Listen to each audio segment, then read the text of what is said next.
Padre Celestial, tu pueblo se haya reunido al comenzar las horas de tu santo sábado para tributarte la honra, la gloria y la alabanza que tú te mereces como nuestro Dios, como nuestro gran Creador. Te pedimos, Señor, que al abrir tu santo libro, tu Santo Espíritu acompañe a tu pueblo.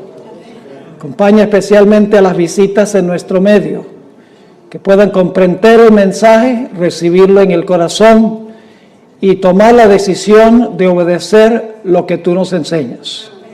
Gracias te damos por la promesa de tu compañía. Reclamamos esa promesa en el precioso nombre que sobre todo nombre, el nombre de Cristo Jesús. Amén. La Iglesia Adventista del Séptimo Día tiene un concepto de eventos finales muy diferente que todas las demás iglesias. Hay muchas diferencias entre la escatología adventista. Escatología significa los eventos finales que concibe la iglesia adventista y los conceptos que tienen otras iglesias. Esta noche, para comenzar, voy a compartir una de esas divergencias entre la iglesia adventista y la mayoría de las iglesias, por lo menos las iglesias carismáticas, las iglesias pentecostales evangélicas. La mayoría de los cristianos hoy en día creen que se pueden preparar para la venida de Jesús hasta que Él venga. Pero la iglesia adventista cree, en armonía con la Biblia, y lo vamos a comprobar esta noche y también mañana en nuestro tema, que la puerta de la gracia para este mundo se va a cerrar antes que Cristo venga. Todos los casos se van a decidir antes que Jesús venga.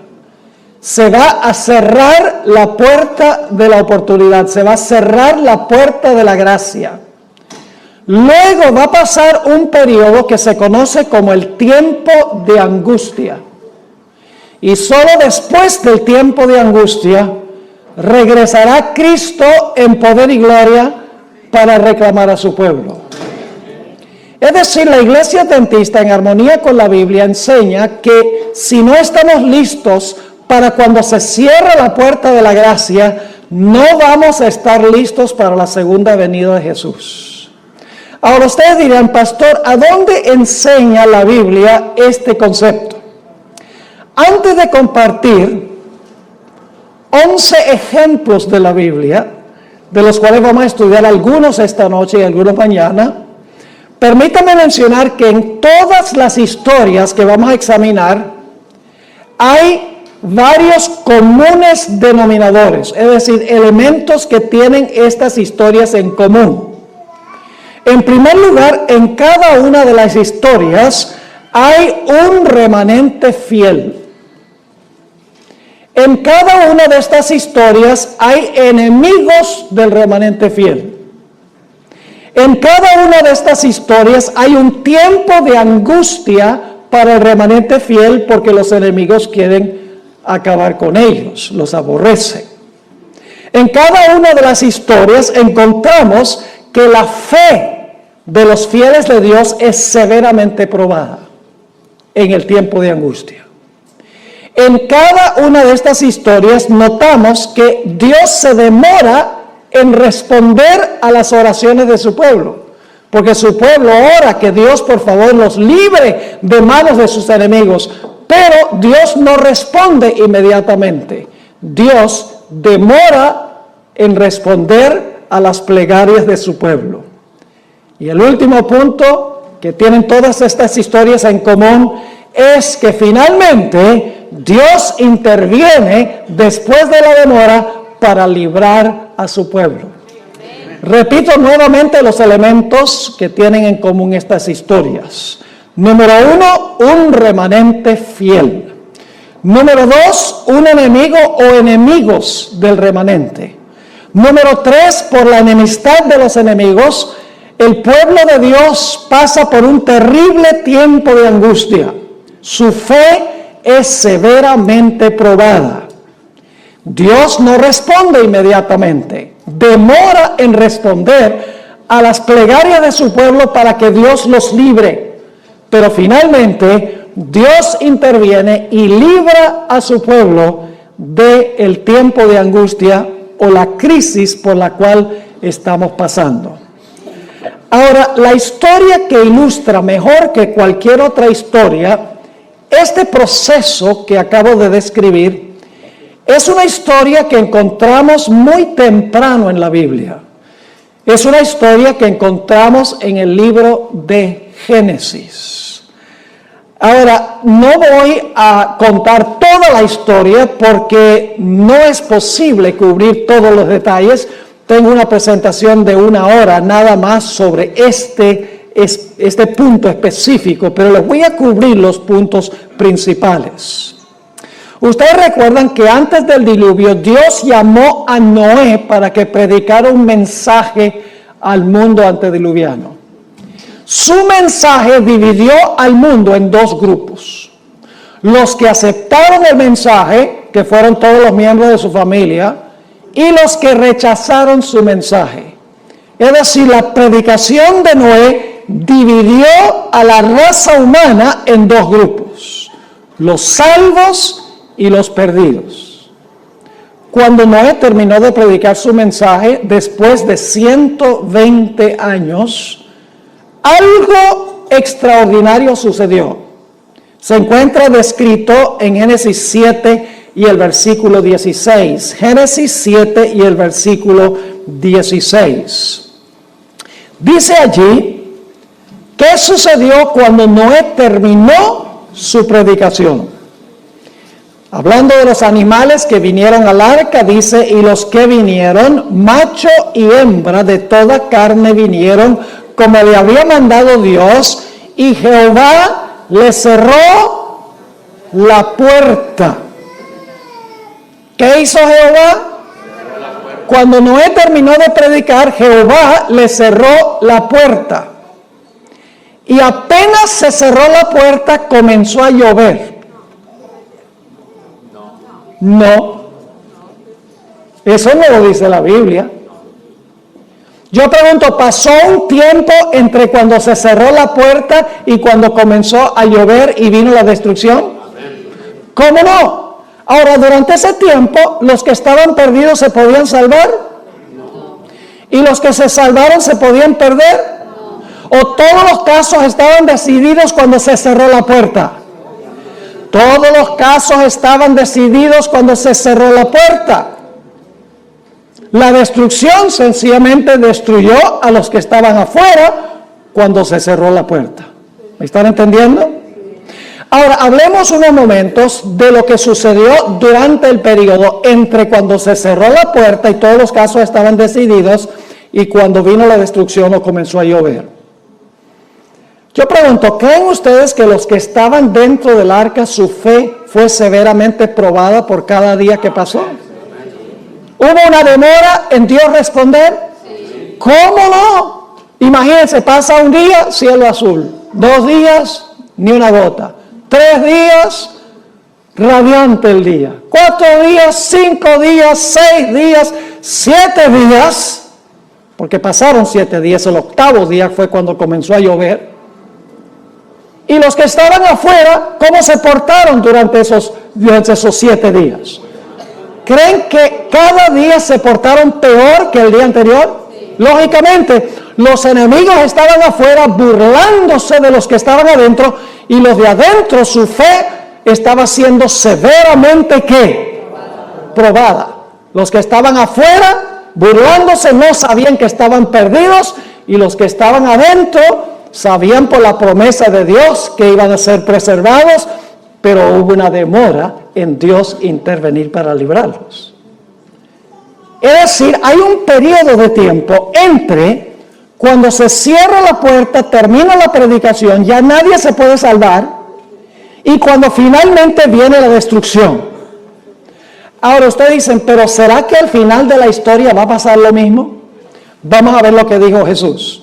Mateo 24 y el versículo 37 al 39. Mateo 24 y el versículo 37 al versículo 39. Aquí Jesús nos va a decir qué importancia tiene esta historia para el tiempo del fin. Dice allí Jesús, mas como en los días de Noé, así será la venida del Hijo del Hombre. ¿Qué eventos está comparando Jesús? Lo que pasó allá va a suceder aquí, está diciendo Jesús.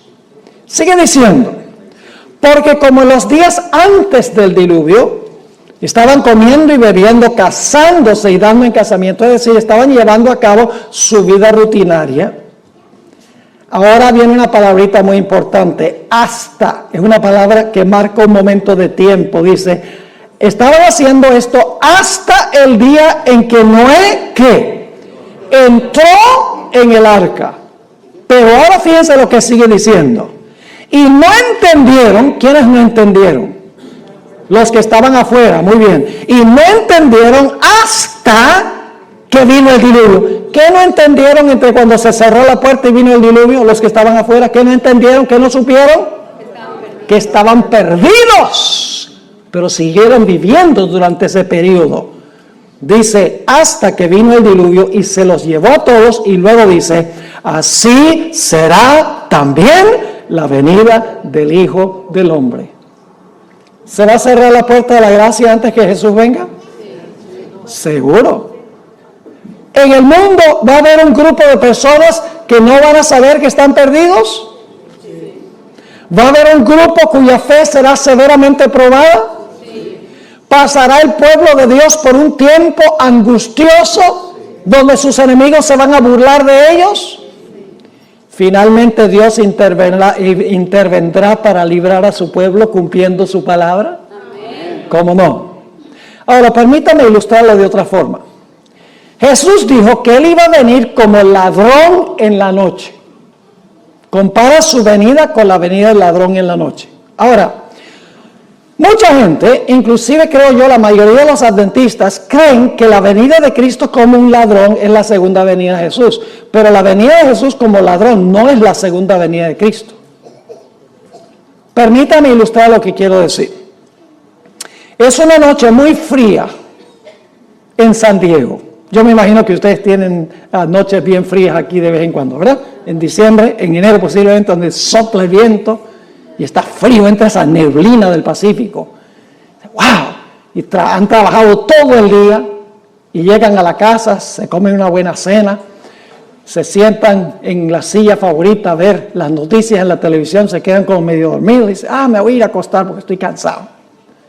Y entonces va la persona, se acuesta, y apenas se acuesta y se pone las cobijas encima, que está calientico, y ha bajado el termostato de la casa, porque uno duerme mejor con el termostato bien bajo. La persona dice, se me olvidó trancar la puerta. Y estoy aquí debajo de esta cobija calientico, sabroso. Qué flojera me da salirme de debajo de la cobija para ir a trancar la puerta. Y la persona dice, al fin y al cabo yo llevo viviendo en esta casa 25 años y nunca ha llegado el ladrón. Y se queda con las cobijas puestas. A medianoche, porque Jesús dijo que vendrá como un ladrón a medianoche. A medianoche, a que no adivinan quién llega. El ladrón llega, exactamente. Y el que está en la casa está ¿qué? Durmiendo. No sabe que el ladrón ha venido. Y el ladrón entra a la casa y se roba la cámara de video, se roba el celular, se roba el dinero que consigue, mejor dicho, se roba todo lo que tiene valor y se va. Los que están adentro de la casa no saben que el ladrón ha venido. ¿Cuándo descubren los que están en la casa que el ladrón hizo una visita? Cuando se despiertan por la mañana, pero ya para ese momento es demasiado tarde. Cuando Jesús dice que Él va a venir como ladrón, lo que está diciendo es que Él va a cerrar la puerta de la gracia, y si no estamos velando, si no estamos listos, seremos tomados por sorpresa, y solamente cuando Cristo venga nos daremos cuenta que estamos perdidos. ¿Me están entendiendo lo que estoy diciendo? Y ahora escuchen bien lo que voy a decir. Muy importante. Tenemos un momento en la historia de este mundo cuando se va a cerrar la puerta de la gracia para todos los seres humanos. Pero si usted se llega a morir esta noche, su puerta se cerró. Su puerta individual. Porque la Biblia dice que Dios establece que el hombre muere una vez y después de eso viene el juicio. Es decir, no podemos decir, bueno, yo me voy a preparar y voy a estar listo cuando se cierre la puerta de la gracia. O yo voy a demorar porque la puerta de la gracia no se va a cerrar todavía porque no ha llegado la ley dominical. Y entonces llegamos a morir esta noche antes que llegue la ley dominical, antes que se cierre la puerta y de todas maneras se cerró la puerta. Porque en el momento de la muerte, ese es el fin. ¿Me están entendiendo este asunto? Ahora vamos a repasar. En los días de Noé, ¿hubo un remanente fiel? ¿Quién? Noé y su familia. ¿Había enemigos de ellos? ¿Quiénes? Los que estaban afuera. ¿Pasaron por un tiempo de angustia? ¿Los que estaban adentro? ¿Cómo no? ¿Su fe fue probada? Sí. ¿Hubo una demora en Dios librarlos de sus enemigos? Pero pregunto, ¿finalmente Dios intervino y el pueblo fue librado? Exactamente. Ven, todos los elementos están en esa historia. Ahora quiero que vayamos a otro ejemplo que encontramos en el Antiguo Testamento. Vamos a Daniel, el capítulo 12 y el versículo 1. Ya que tenemos el patrón, ya que tenemos el modelo de cómo funciona esto con los comunes denominadores, ahora queremos examinar varias historias que nosotros encontramos en las Escrituras, además de la historia que usamos del diluvio y de la venida del ladrón. Daniel 12 y el versículo 1. Ahora, antes de leer este versículo, necesito darles un poquito del contexto. Si ustedes leen el capítulo anterior, el capítulo 11, los versículos 44 y 45, van a descubrir que se habla allí de un poder que se denomina el Rey del Norte. Ahora, no se confundan sobre quién es el Rey del Norte que viene a atacar al pueblo de Dios, porque dice que va a salir para destruir y aniquilar a muchos. Es decir, es un poder perseguidor que va a tratar de acabar con el pueblo de Dios. Ustedes pueden leerlo ahí en Daniel 11, 44 y 45. Ahora escuchen. En la Biblia, este poder perseguidor se describe con diferentes nombres. Por ejemplo, en Daniel 7 se le llama el cuerno pequeño. En Apocalipsis 13 se le llama la bestia.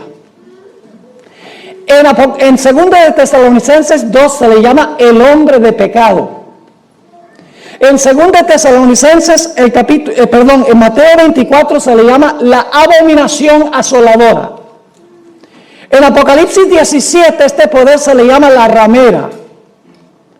Y en 1 de Juan, el capítulo 2, se le llama el anticristo. Todos esos nombres se aplican al mismo sistema. Son perspectivas distintas del mismo sistema. Así que el Rey del Norte es lo mismo que el cuerno pequeño o la bestia. La abominación asoladora, la ramera, el hombre de pecado. Todos son nombres que describen el último poder que va a perseguir y oprimir al pueblo de Dios. Y ya hemos estudiado en cuanto al cuerno pequeño y la bestia. Y hemos visto que el cuerno pequeño y la bestia representan ¿qué poder? Representan el papado. Exactamente. Lo cubrimos en detalle examinando estas profecías matemáticamente. Así que viene el Rey del Norte, el enemigo final del pueblo de Dios. Y los versículos 44 y 45 del capítulo 11 dice que va a salir para destruir y aniquilar al pueblo de Dios. Pero cuando está a punto de hacerlo, tenemos lo que se describe en Daniel 12 y el versículo 1. Dice allí, en aquel tiempo, es decir, cuando el Rey del Norte sale para destruir al pueblo de Dios, se levantará Miguel. ¿Qué va a pasar cuando el pueblo de Dios esté siendo perseguido finalmente? ¿Qué va a pasar? ¿Se va a levantar quién? Miguel. Se va a levantar Miguel. Ahora, ¿quién es Miguel? Hay mucho debate en el mundo teológico sobre quién es Miguel. No hay necesidad de debatir quién es Miguel, porque Miguel es un nombre que se le atribuye a Cristo Jesús. El nombre Miguel significa ¿quién es como Dios? También se conoce como el arcángel Miguel. Ahora escuchen bien, Jesús no es un ángel. Jesús es un mensajero. La palabra ángel significa mensajero. Jesús se llama Miguel, pero Jesús es eterno Dios, según la Sagrada Escritura. Pero Miguel es uno de los nombres de Jesús. Es el arcángel del pacto. Es el arcángel que resucita a los muertos a la segunda venida. Vendrá con la voz del arcángel y con trompeta de Dios. Es el que resucita a los muertos. Y todos sabemos que ese es ¿quién? Ese es Cristo Jesús. Así que cuando el rey del norte, el último poder, sale a destruir al pueblo de Dios, dice, se levantará Miguel. Ahora, ¿qué significa eso? Se levantará Miguel. ¿Qué significa la palabra se levantará? Tenemos que regresar al capítulo 11 para entender qué significa se levantará Miguel. Vamos a Daniel, el capítulo 11 y el versículo 2 y el versículo 3. Daniel 11 y el versículo 2 y el versículo 3. Ahora, lamentablemente, en la traducción no se traduce la palabra igual, pero es la idéntica palabra hebrea que se usa en Daniel 12:1. Levantará es la mismita palabra que vamos a ver en los versículos 2 y 3 del capítulo 11. Fíjense lo que dice allí. Y ahora yo te mostraré la verdad. He aquí que aún habrá 3 reyes en Persia. Esa palabra habrá se podría traducir, se levantarán 3 reyes en Persia. ¿Qué significa eso? Que de aquí en adelante se levantarán 3 reyes en Persia. Significa que después de eso van a reinar 3 reyes en Persia, ¿sí o no? Van a ocupar el trono 3 reyes en Persia. Se van a levantar para gobernar. Ahora, note que sigue diciendo aquí, ahora yo te mostraré la verdad, he aquí que aún habrá o se levantarán 3 reyes en Persia, y el cuarto se hará de grandes riquezas más que todos ellos, y al hacerse fuerte con sus riquezas, levantará a todos contra el reino de Grecia. Y luego dice, se levantará luego un rey valiente.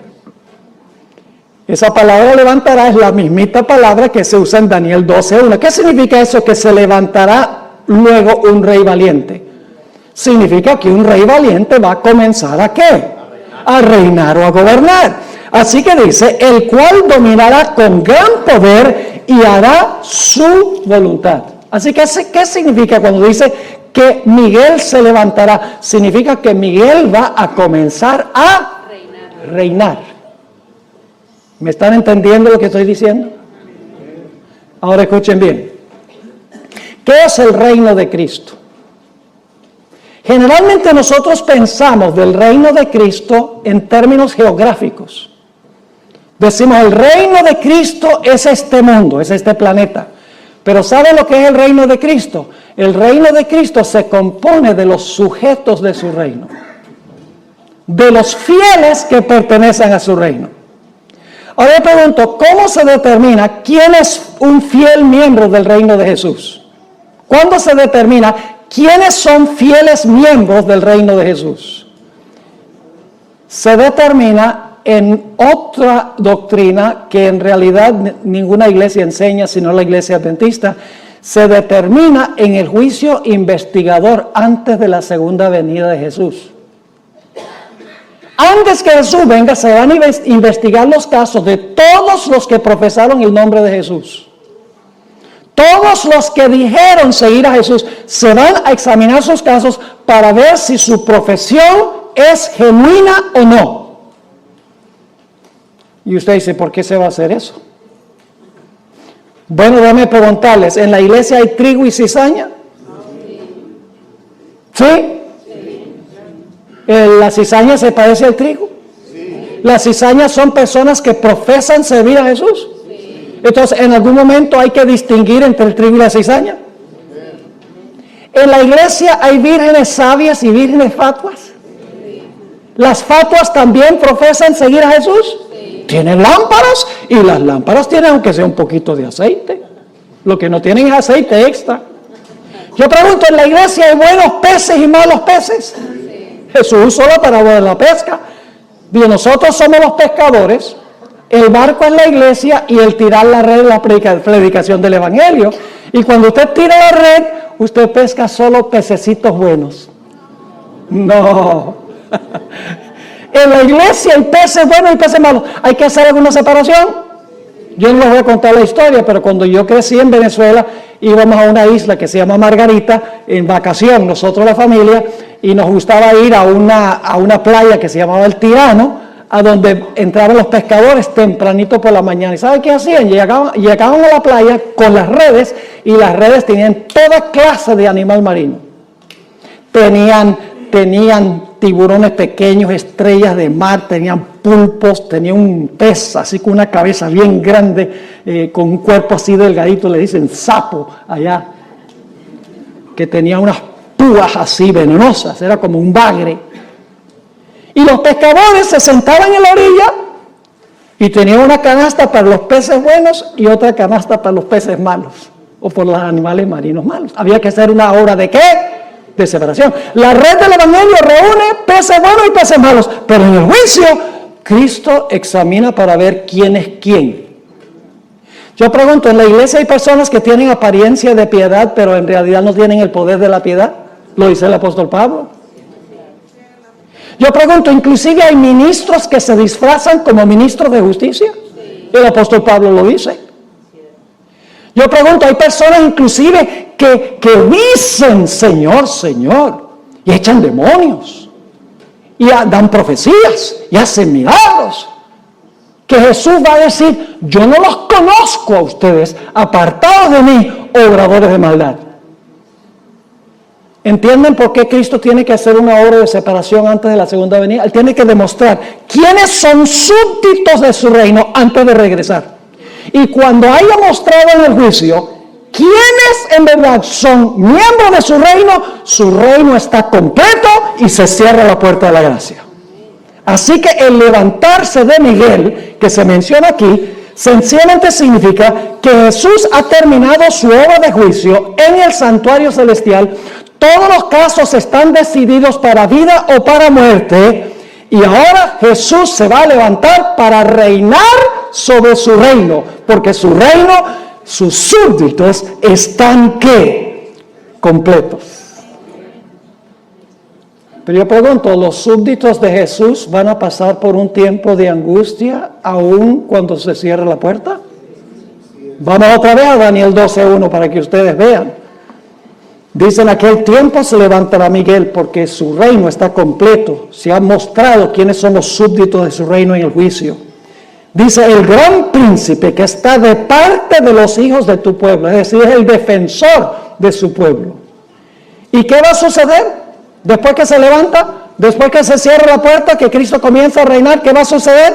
Dice, y será tiempo de angustia.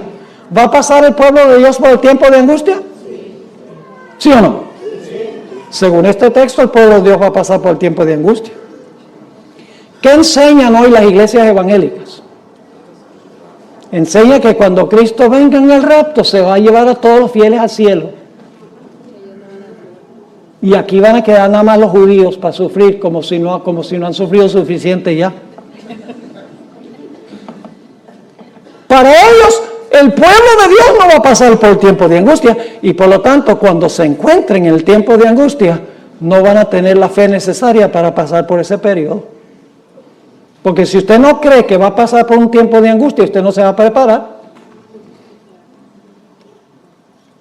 Por ejemplo, si el servicio climático le dijera a usted que va a haber un huracán en la Florida, ¿usted se prepara en San Diego? No, pues no va a pasar en San Diego.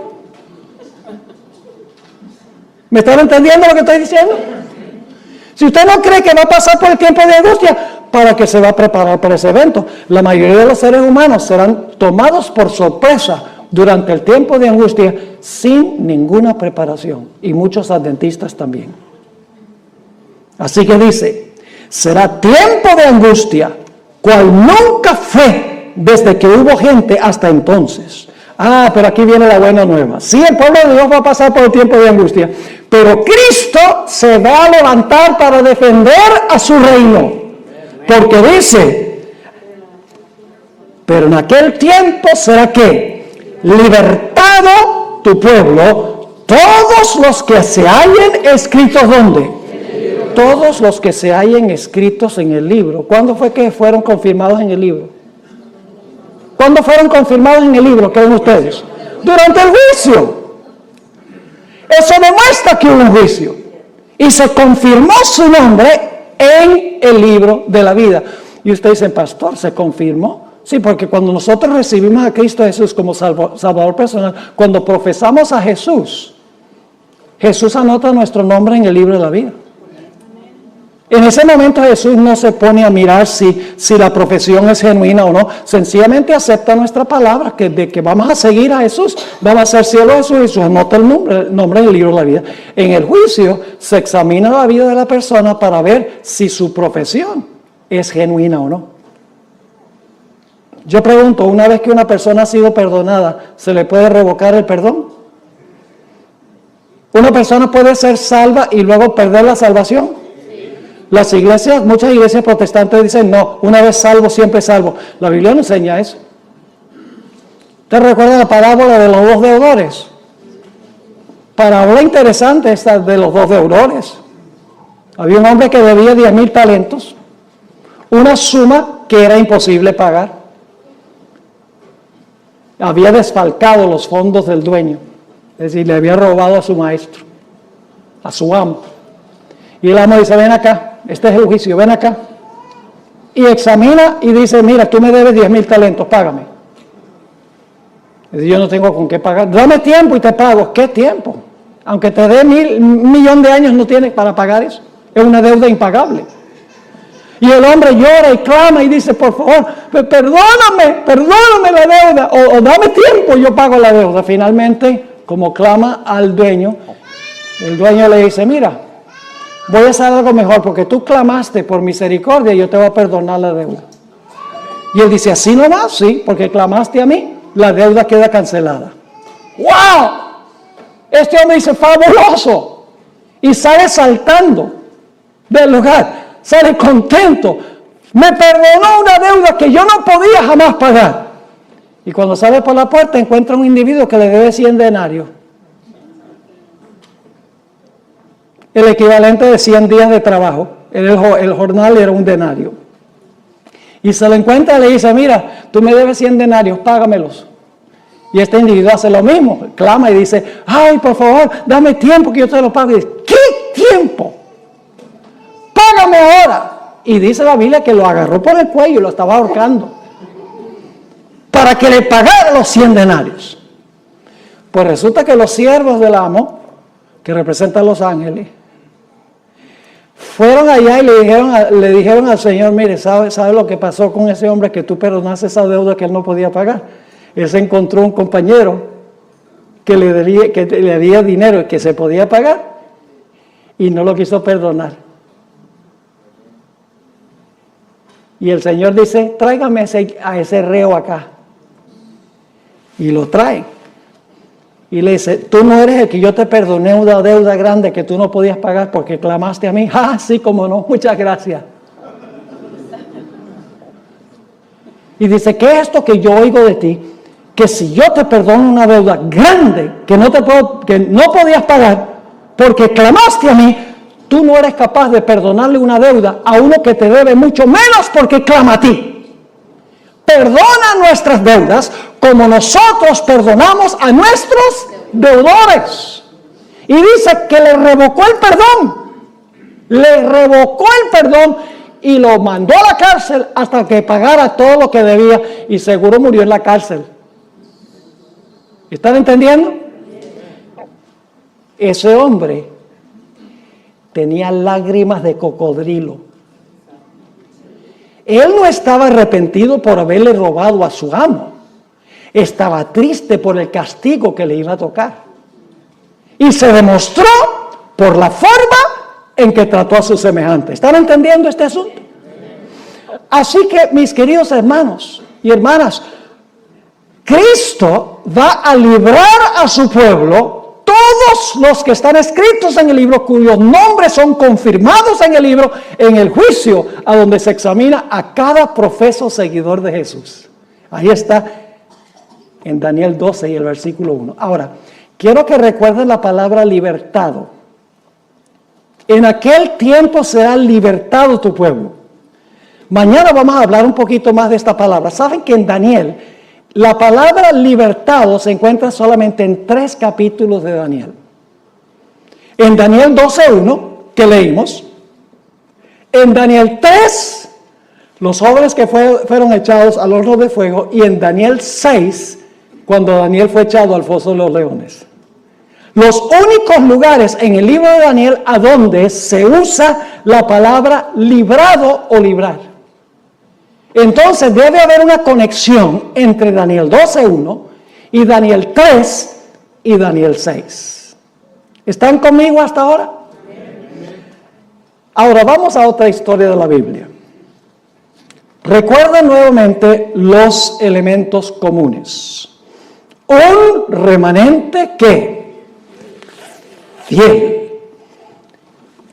Enemigos. Un tiempo de angustia. La fe del fiel Hijo de Dios es probada. Dios se demora en responder la plegaria de su siervo y finalmente su siervo es que es librado. Ahora vamos a estudiar la vida de Jacob, porque ustedes saben que esto se llama el tiempo de angustia de Jacob. Pues si se llama el tiempo de angustia de Jacob, ¿a dónde tenemos que ir para entender el tiempo de angustia de Jacob? Pues sería bueno ir a la historia de Jacob, si es el tiempo de angustia de Jacob. La historia de la angustia de Jacob se encuentra en Génesis 32. Vayan conmigo a Génesis 32. Y les voy a compartir algunos detalles. Por la premura del tiempo no podemos cubrir toda la historia, pero les voy a dar los puntales, los puntos más importantes.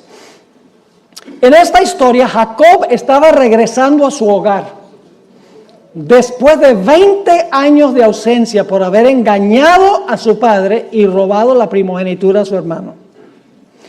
Cuando se está acercando a su hogar perdido por causa de su pecado, escucha que su hermano Esaú, a quien le robó la primogenitura, está viniendo contra él con 400 hombres armados hasta los dientes, con el fin de destruir a Jacob y a su familia por lo que Jacob había hecho 20 años antes.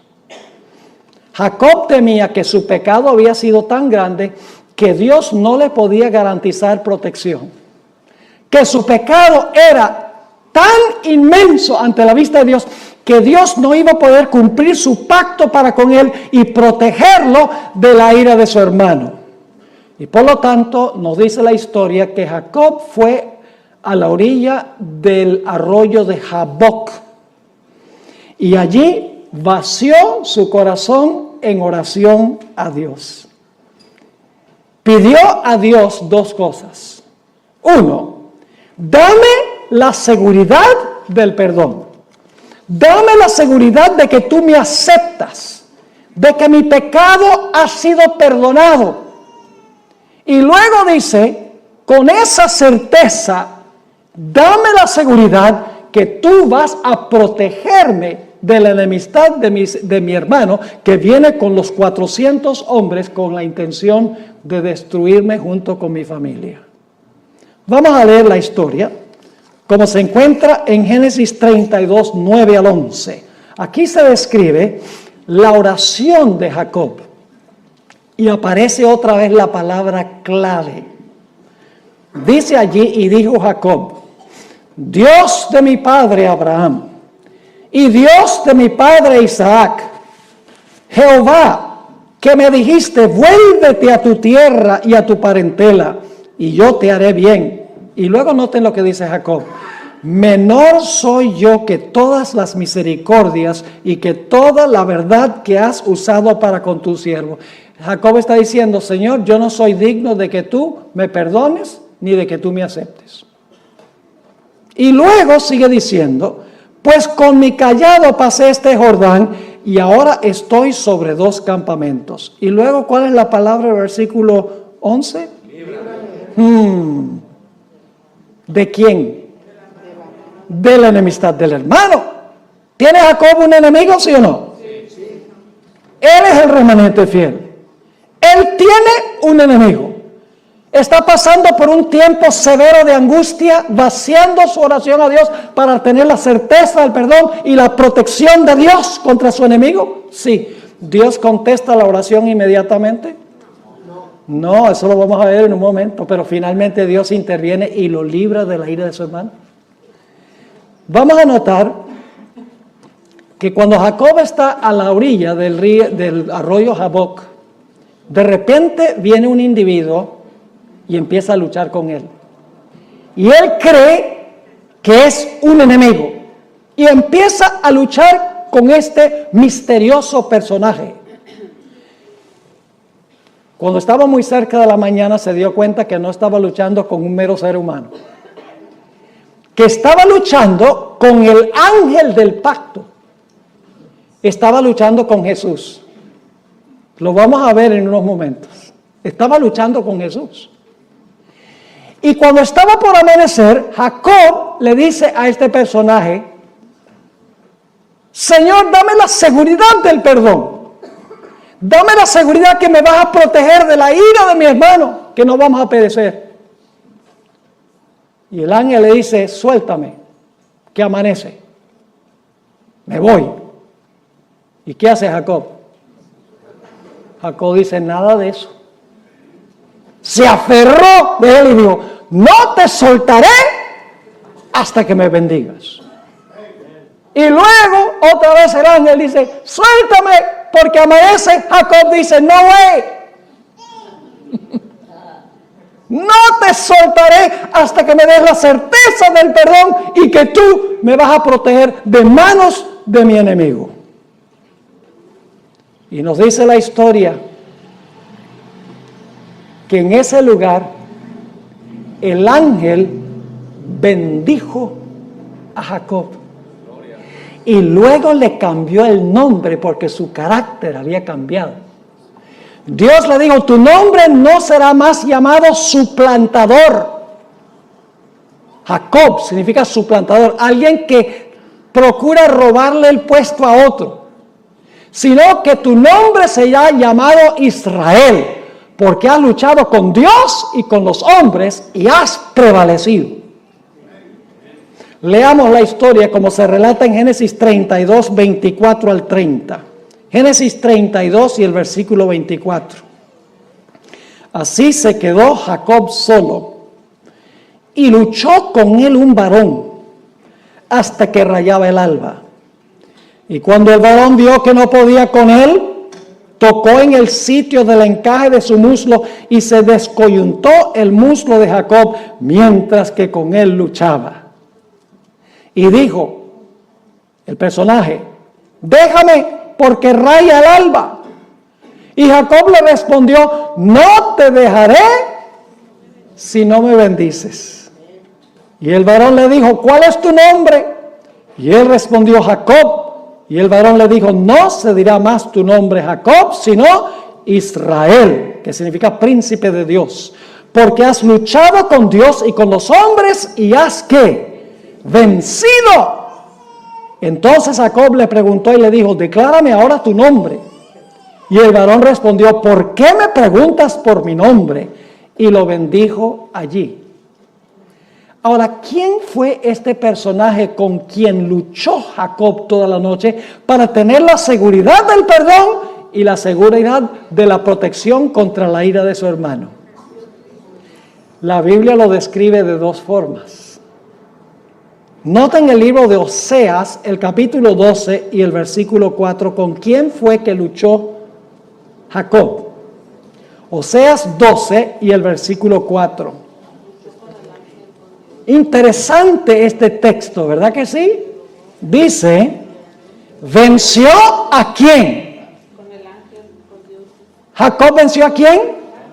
Venció al ángel y prevaleció. Lloró y le ¿qué? Y le rogó. En Betel le halló y allí habló con nosotros. ¿Con quién estaba luchando Jacob? Dice que estaba luchando con el ángel. Lloró y rogó al ángel, dice aquí. Y usted dice, entonces, ¿el que estaba luchando con Jacob era el ángel? Sí, era el personaje que en el Antiguo Testamento se le llama el ángel de Jehová. Jesús. Ahora vuelvo a decir que el ángel de Jehová no es un ángel, no es una criatura. El ángel de Jehová es Jesús. Y Jesús es eterno Dios. Pero en el Antiguo Testamento se le llama el ángel o el mensajero de Jehová. Y ustedes dicen, ¿cómo sabe que ese ángel en realidad era Jehová? Por el nombre que Jacob le puso al lugar. Noten Génesis 32 y el versículo 30, el nombre que le dio Jacob a ese lugar. Dice en Génesis 32, 30, y llamó Jacob el nombre de aquel lugar, ¿qué cosa? Peniel. ¿Sabe lo que significa la palabra Peniel? Viene de dos palabras hebreas, pen y el. Significa rostro de Dios. ¿Cómo llamó Jacob el lugar donde luchó con el ángel? El rostro de Dios. ¿Por qué razón? Dice, porque dijo, vi a Dios cara a cara y fue, ¿cuál es la palabra clave ahí? Fue librada mi alma. ¿Están captando la perspectiva? Ahora yo pregunto, al final de la historia, los enemigos del pueblo de Dios van a venir en contra de ellos. ¿Ustedes creen? El pueblo de Dios va a clamar día y noche para que Dios los libre de manos de sus enemigos. Su fe será severamente probada. Ciertamente que sí. El pueblo de Dios finalmente se la ha librado de la ira de la bestia, de su imagen y de la prueba sobre su marca. ¿Cómo no? Ahora queremos ir a otro ejemplo del Antiguo Testamento. El cautiverio de Israel en Babilonia. Permítanme mencionarles los elementos claves antes de leer el pasaje que se encuentra en Jeremías, el capítulo 30, y vamos a leer Jeremías 30 y empezando con el versículo 5. Escuchen bien el marco histórico. El remanente fiel en esta historia es el pueblo de Israel. El enemigo del pueblo de Israel en esta historia es Nabucodonosor y los babilonios, que llevaron al pueblo de Dios cautivo a Babilonia. El tiempo de angustia que pasó el pueblo fueron los 70 años que pasaron allí cautivos en Babilonia, bajo el mando de su enemigo, Nabucodonosor y de los babilonios. Yo pregunto, ¿se demoró Dios en librarlos? Se demoró 70 años, sí. Fue un tiempo de agonía para el pueblo de Dios mientras estaban cautivos. ¿Cómo no? ¿Su fe fue severamente probada? Sí. Pero finalmente Dios intervino y libró a su pueblo del cautiverio a Babilonia y al rey Nabucodonosor. Vamos a leer el pasaje como se encuentra en Jeremías 30 y el versículo 5. Porque así ha dicho Jehová: hemos oído voz de temblor, de espanto y no de paz. Inquirid ahora y mirad si el varón da a luz. Sabemos que el varón no da a luz, pero estos dolores del pueblo son tan grandes que parecen dolores de una mujer en parto. Inquirid ahora y mirad si el varón da a luz, porque he visto que todo hombre tenía las manos sobre sus lomos, como mujer que está de parto, y se han vuelto pálidos todos los rostros. ¿Pueden captar la agonía y el sufrimiento que se describe aquí? El dolor que está pasando el pueblo de Dios porque están cautivos. Y luego dice en el versículo 7, ¡ah! ¡Cuán grande es aquel día! tanto que no hay otro semejante a él. ¿Recuerdan Daniel, el capítulo 12:1, donde dice que tiempo de angustia cual no se ha visto jamás? Aquí está la expresión, que no hay otro semejante a él. Y luego, ¿cómo se llama este tiempo? Tiempo de angustia, ¿para quién? Para Jacob. Ahora es el pueblo, porque en este tiempo Jacob estaba muerto. Jacob es un sinónimo del pueblo de Israel. Dice, tiempo de angustia para Jacob, pero ahora escuche la palabra clave otra vez. Pero de ella será librado. Gloria a Dios. ¿Están viendo en todas estas historias el tema clave? Mas será librado. En aquel día, dice Jehová de los ejércitos, yo quebraré su yugo de tu cuello, es decir, del enemigo. Voy a quebrar su yugo de tu cuello y romperé tus coyundas. Y extranjeros no lo volverán más a poner en servidumbre, sino que servirán a Jehová su Dios y a David su rey, a quien yo les levantaré. Eso no puede ser el David literal, porque David ya estaba muerto. Está hablando de quién va a reinar sobre su pueblo. No David, sino el hijo de David, que es ¿quién? Cristo Jesús. Vamos a notar otro panorama que da la Biblia. Mateo 24 y el versículo 21 y 22. Hermanos y hermanas, nosotros ni siquiera nos imaginamos cómo va a ser ese periodo. Nosotros ahora vivimos más o menos cómodos. Tenemos nuestra casita, tenemos 1 o 2 carros, tenemos algo de dinero en el banco, tenemos ropa, tenemos libertad para movilizarnos de un lado para otro, podemos reunirnos libremente en la iglesia. Todo eso va a llegar a su fin. El pueblo de Dios lo va a perder todo, lo vamos a ver en la próxima historia que voy a cubrir. Y el pueblo de Dios va a tener que huir y dejarlo todo. ¿Está usted dispuesto a dejarlo todo? Me hace pensar de algunos adventistas que dicen, pastor, a mí no me alcanza el dinero para diezmar. No me alcanza. Y yo les digo, mire, yo tengo una fórmula donde siempre les alcanza diezmar. Diezmen primero. Y cuando digo eso, dicen, ay, pero si diezmo primero no me alcanza para pagar las cuentas. Entonces, usted por pagar las cuentas le va a robar a Dios. Y saben que muchos de esos mismos que dicen, no me alcanza el dinero para diezmar, dicen, pero el día que lo tenga que entregar todo por Cristo, lo entrego todo. ¿Y qué le hace usted pensar que si no está dispuesto a devolverle a Dios el 10%, de repente le va a devolver la vida?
Sau cơn mưa đêm em đã làm gì giờ, khói thuốc lăn lần mi giờ. Anh chỉ muốn một đêm này không ngày ai ôm anh gì. Yeah, yeah, em muốn là quên mà sao mà em đã cần đi nhưng mà 30.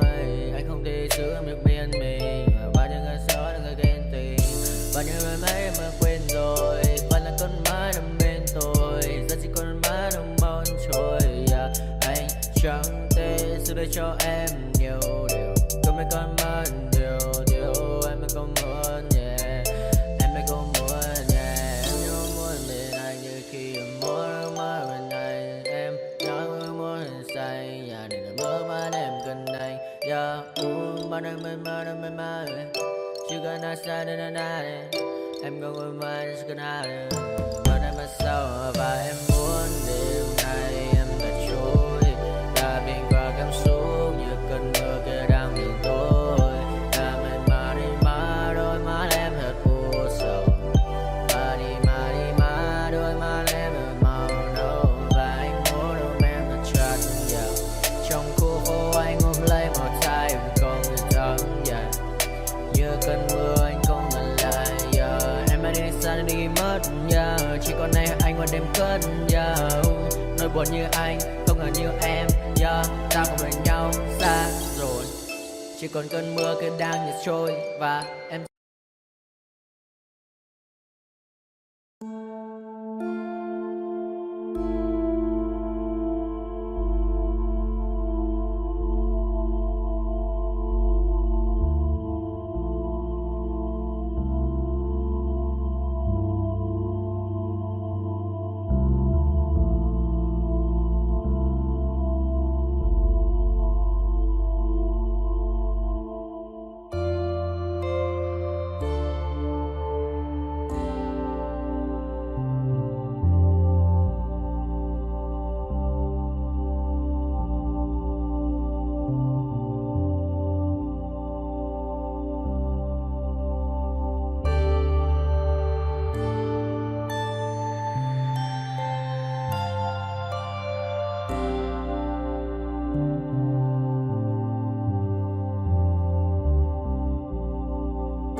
so strong.